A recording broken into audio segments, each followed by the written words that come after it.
और खबरें अब आपको विस्तार से दिखाते हैं। देश में तेजी से बढ़ रहे कोरोना संक्रमण की यह खबर है। कोरोना की दूसरी लहर की रफ्तार पहले से ज्यादा तेज और खतरनाक भी है और सबसे ज्यादा खतरा तो महाराष्ट्र पर मंडरा रहा है। 24 घंटे में 55,000 से भी ज्यादा नए केस सामने आ गए।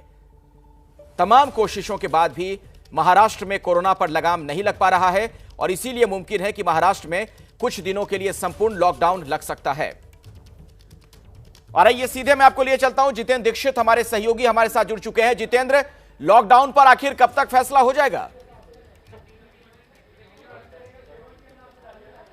देखिए, लॉकडाउन पर फैसला जो है आज भी आ सकता है और ये फैसला कल भी लिया जा सकता है। आज क्योंकि इस वक्त जो मीटिंग चल रही है टास्क फोर्स की, उसमें तमाम टास्क फोर्स के सदस्य मौजूद हैं, महाराष्ट्र के स्वास्थ्य मंत्री मौजूद हैं, इसके अलावा महाराष्ट्र के चीफ सेक्रेटरी मौजूद हैं और इन सभी लोगों के साथ मिलकर आगे की रूपरेखा बनाई जा रही है कि किस तरह से लॉकडाउन को इंप्लीमेंट किया जाना है।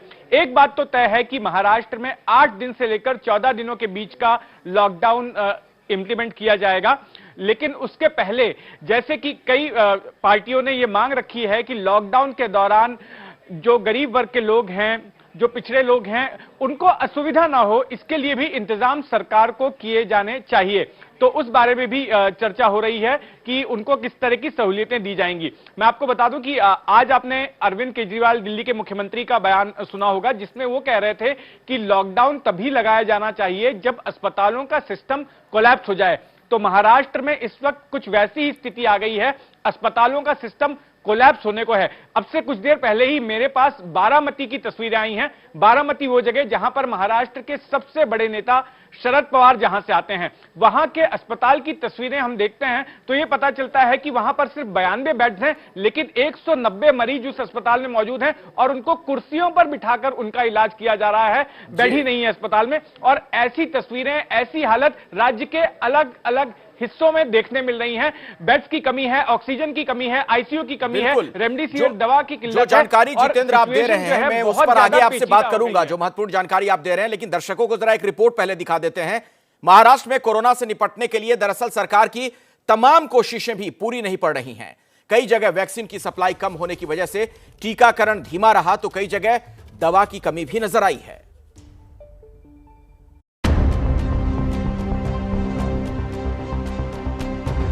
ये मुंबई का बीकेसी जंबो कोविड सेंटर है।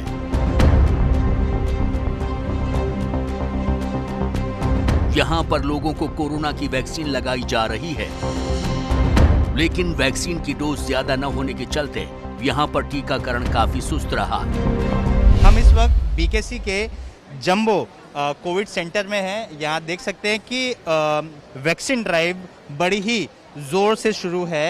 बताया जाता है कि कुछ वैक्सीन शॉर्टेज होने की वजह से ये ड्राइव इतने इंटेंसिवली नहीं हो पा रही है, लेकिन कुछ वैक्सीन इन्हें मिली है, जिसके बाद वो वैक्सीन्स पूरे जितने भी गवर्नमेंट हॉस्पिटल्स है वहाँ डिस्ट्रीब्यूट किया गया। और फिर आज बताया जाता है कि आज और कल ये 2 दिन के लिए इनके पास वैक्सीन है और ये ड्राइव कंटिन्यू है। मुंबई में रोजाना 10,000 के करीब मामले आ रहे हैं। इसे देखते हुए बीएमसी ने मुंबई में 4 नए कोविड सेंटर बनाने का ऐलान किया है। इन सेंटर्स में कुल 5300 बेड और 800 आईसीयू होंगे। मुंबई की मेयर किशोरी पेडनेकर के मुताबिक कोरोना पर लगाम लगाने के लिए वैक्सीन सबसे अहम हथियार है। जैसा हमारे थाली में जो अचार दिया जाता है, इतना सा, वैसा इतना सा मुंबई के लिए काफ़ी नहीं है। हमारे पंतप्रधान सम्मानीय मोदी सर कहते हैं कि हम लस्सी का उत्सव करेंगे। 100% उत्सव होना चाहिए, लेकिन वो उत्सव होने के लिए उत्साह भी होना चाहिए, उतना मुबलक आना चाहिए, तो उत्सव हो सकता है। मुंबई में फिल्म और टीवी इंडस्ट्री भी कोरोना से निपटने के लिए पूरे एहतियात बरत रही है। फिल्म निर्माताओं की बॉडी IFTPC ने बताया कि शूटिंग से पहले करीब 15,000 लोगों का कोरोना टेस्ट कराया गया है। हमने एंटरटेनमेंट इंडस्ट्री में 9,000 से ज्यादा RT-PCR टेस्ट कल से लेकर आज तक में करवाए हैं। आज आप एक लॉकडाउन अनाउंस करने जाने वाले हैं, तो हमारी आपसे विनती है कि एंटरटेनमेंट इंडस्ट्री को फिलहाल एक एसेंशियल सर्विस में गिना जाए और हमें फ्रंटलाइन वर्कर्स।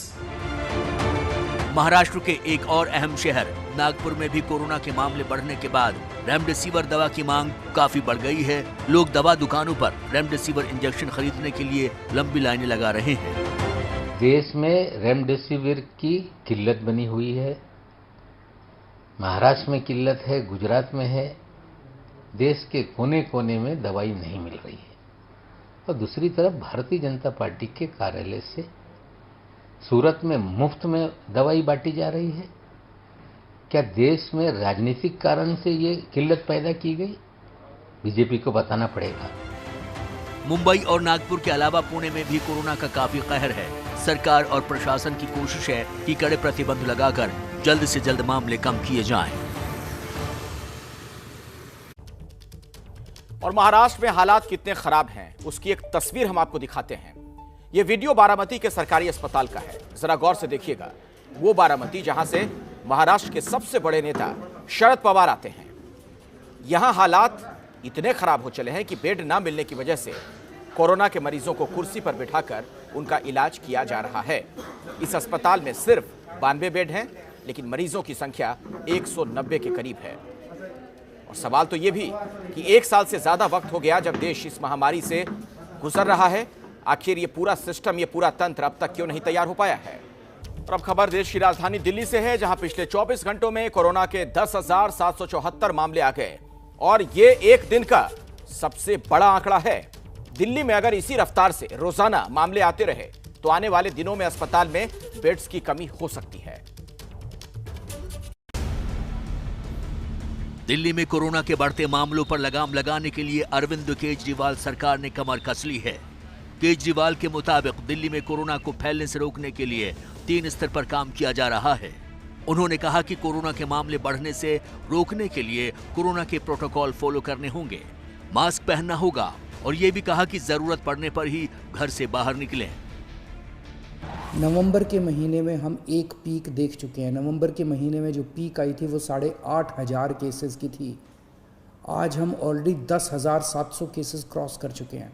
तो ये नवंबर से भी ज़्यादा खतरनाक इस वक्त की पीक है। दिल्ली में कोरोना ऐप आज भी काम कर रहा है। इस ऐप से किस अस्पताल में कितने बेड मौजूद हैं वो पता किया जा सकता है। केजरीवाल का कहना है कि अगर किसी को अस्पताल जाने की जरूरत है तभी अस्पताल जाएं, वरना अस्पतालों में सीरियस मरीजों के लिए बेड की कमी हो जाएगी। उन्होंने ये भी कहा कि इलाज के लिए प्राइवेट अस्पताल की जगह सरकारी अस्पताल को प्राथमिकता दें। कुछ लोग केवल प्राइवेट अस्पतालों की तरफ दौड़ रहे हैं। प्राइवेट अस्पतालों में बेड थोड़े कम होते हैं। मेरी आप लोगों से निवेदन है कि सब लोग प्राइवेट अस्पतालों की तरफ मत दौड़िए। सरकारी अस्पतालों में जाएंगे, वहाँ भी आपको अच्छा इलाज मिलेगा। सरकारी अस्पतालों में भी आप जा सकते हैं। लॉकडाउन के मुद्दे पर केजरीवाल ने एक बार फिर कहा कि फिलहाल दिल्ली में लॉकडाउन लगाने का प्लान नहीं है, लेकिन अगर दिल्ली में अस्पतालों में बेड कम पड़े तो फिर लॉकडाउन का विकल्प तलाशा जा सकता है। मुझे लगता है कि लॉकडाउन कोरोना से जूझने का समाधान नहीं है। लॉकडाउन किसी भी सरकार को तब लगाना चाहिए जब उसकी अस्पतालों की व्यवस्था कोलैप्स कर जाए और उसको ज़रूरत हो कि लॉकडाउन से कोरोना की गति धीमी हो जाती है। अभी अस्पताल की व्यवस्था हमारे कंट्रोल में है। आपका सहयोग चाहिए। अगर आपका सहयोग मिलता रहा और अस्पताल की व्यवस्था काबू में रही, हमें दिल्ली में लॉकडाउन लगाने की जरूरत नहीं पड़ेगी। दिल्ली में पिछले कुछ दिनों से 1,10,000 टेस्ट रोजाना हो रहे हैं। फिलहाल सरकार कोरोना टेस्टिंग और कॉन्टैक्ट ट्रेसिंग को ही सबसे मुख्य हथियार मानकर काम कर रही है।